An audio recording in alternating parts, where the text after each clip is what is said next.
Aliyekuwa waziri wa usalama wa ndani Daktari Fred Matiang'i amerejea nchini kutoka Marekani usiku wa Alhamisi, hatua iliyozidi kuibua mijadala mikali kuhusu uwezekano wa kuwania urais katika uchaguzi mkuu wa mwaka 2027.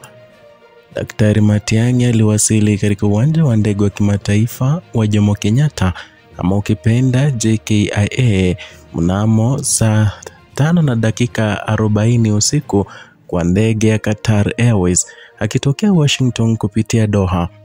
Licha ya kuwasili kwake kukiwa na hamu kubwa kutoka kwa vyombo vya habari na wafuasi wake, aliepuka kutoa taarifa rasmi kwa umma, akibainisha tu kwa kifupi kuwa ameshukuru kwa safari salama na kwamba ataongea na taifa baadaye. Mapokezi yake yalijawa na viongozi wa kisiasa waliomiminika kumpokea, akiwemo katibu mkuu wa chama cha Jubilee Jeremiah Kioni, seneta wa Kisii Richard Onyonka pamoja na seneta mteule Gloria Orwoba. Hii imechukuliwa na wachambuzi wa kisiasa kama ishara ya kuwepo kwa mikakati ya kisiasa inayotayarishwa nyuma ya pazia. Tangu maandamano yaliyoongozwa na vijana wa kizazi cha Gen Z mnamo Juni mwaka 2024 tarehe 25, jina la Matiang'i lilikuwa likitajwa katika mijadala mbalimbali ya kisiasa kama mgombea urais anayefaa kuibuka mwaka wa 2027. Tetesi hizo zimepata nguvu zaidi kutokana na ukimya wake wa muda mrefu na kurejea kwake nchini wakati ambapo siasa za urithi na mikakati ya uchaguzi mkuu ujao zinaanza kushika kasi. Katika miezi ya hivi karibuni, chama cha Jubilee kimethibitisha kuwa kinamuunga mkono Matiang'i kama mwaniaji anayefaa kupeperusha bendera ya chama hicho.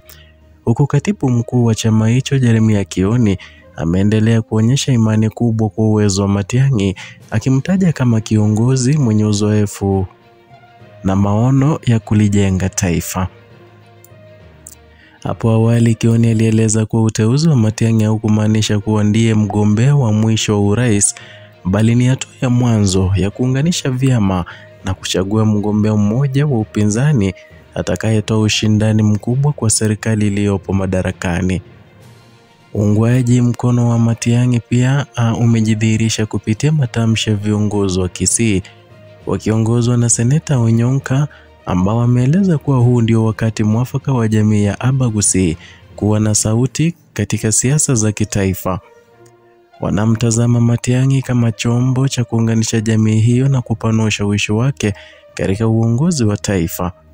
Kwa sasa macho yote yanaelekezwa kwa Matiang'i kuona iwapo atazungumzia rasmi kuhusu nia yake ya kuwania urais, huku vyama vya kisiasa vikianza kupanga mikakati yao mapema.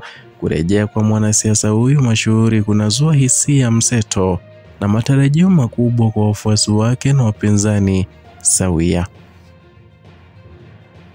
Na ikiwa wewe ni mgeni hapa, kumbuka kusubscribe kwa channel yetu ya MTN Media. Gonga hiyo kengele ili upate alerts kila tunapoweka video mpya. Ikiwa unapenda masuala ya kisiasa, bila shaka hapa ni nyumbani.